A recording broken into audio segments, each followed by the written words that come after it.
just start this over. So what you see here is one of these important artifacts of the temple.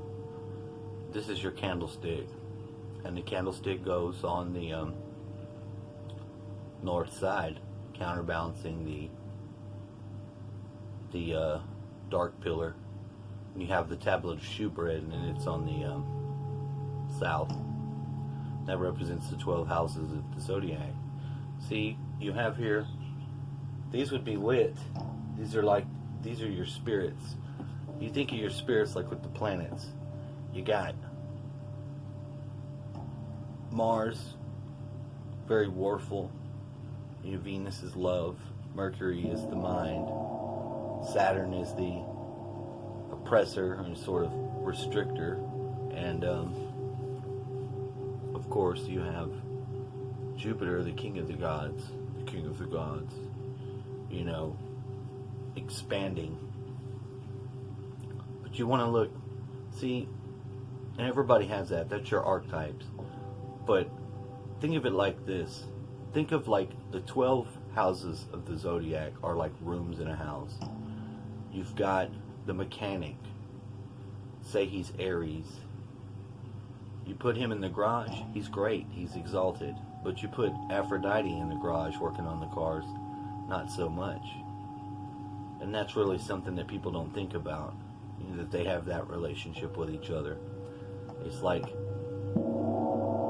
Venus is going to be exalted in the bedroom.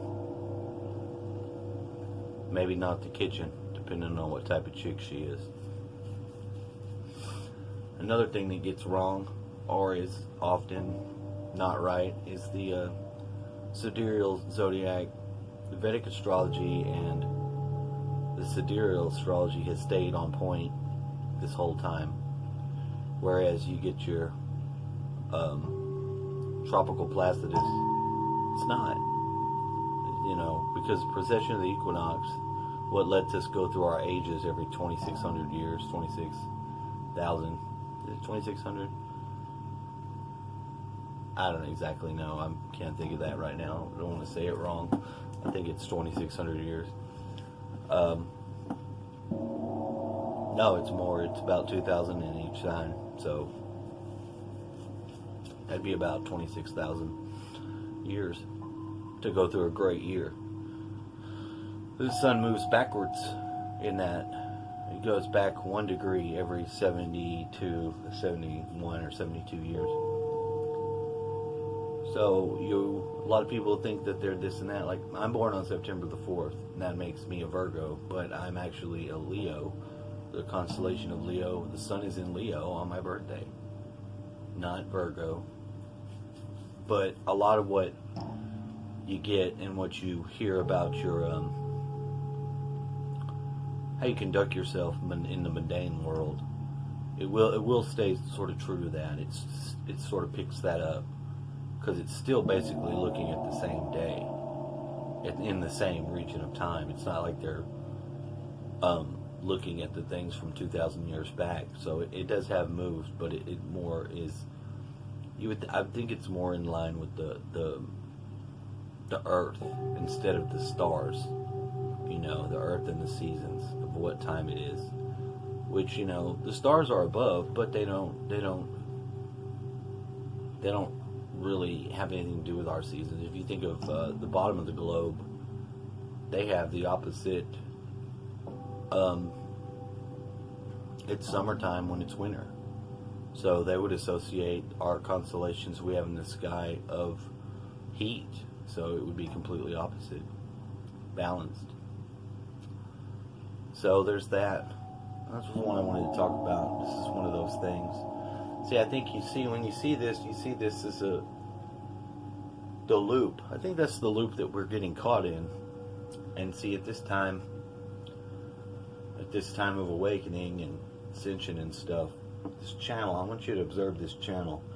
Because if you open and work with this channel, you can feed your soul back into your soul instead of getting it caught in this loop and feeding these parasitic entities that are pretty much just having their way with us.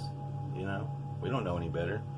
We get stripped through reincarnation, that's something I believe in. And I think Christ, I think that's something that's got to be in your heart and allow you to see the self as the other self as self. That's important. And another thing I want to talk about is this Mandela effect. A lot of people don't know about the Mandela effect. They call it the Mandela effect because of Nelson Mandela being, supposedly he was in prison, he got out, became president, and then he died. A lot of people remember that he died in prison. It seems like I remember both, so I don't know. Now, this is something that's indicating that we have different access to different timelines. There's a different timeline when Fruit Loops was spelled with two O's, T, F-R-O-O-T, Fruit Loops. Then you have the normal spelling of fruit. And you need to consider that it's not so much something to talk and get excited about. It's something you need to be aware of, because you have certain things that you've done in your life that only you remember. Only you know if you put the seed up or down, or, you know, those little things, being that they can change and be indicators of different positioning in a sort of multiverse. You know, you can aim your trajectory to a timeline with an optimal yield, as it were. Perfect example. There was someone who had blamed me for certain things for a long period of time, and due to the significance of that relationship, at some point in time I had said, you know, let me just go as if I had done these things. You know, just quit denying it and putting up the defense. Let me just imagine it as if I had done these things. And somehow that opened up a different line of like a causality or a sort of a reality, but I had access to it where I could see from that point of view, from having the point of view of having done these things to this person on purpose, without it being an accident, unconscious, whatever. I had done this out of hate. Even though that was not the case, it allowed a different thread or a different vantage point to access. So that's something I want people to keep in mind at all times, because at this time, you know, we can do this. If you're in a timeline, or if you're in a cause, you're in one of these changes, it's different. And I can't exactly say how it's different, but you will know that the dynamic changes. Because like if you were dead, like for Nelson Mandela, he can't have the Mandela effect properly, because he lived it. He would either he died or he didn't. So, you know, it changes the effect. But just keep that in mind at all times, because we want to use our imagination and our energies. We want to cultivate these things to try to put ourselves in a better place. We can do that if we take control of our thoughts and our minds, and just have a little more compassion each day than we did the previous day. That's all I wanted to say. Me and Candelabra out.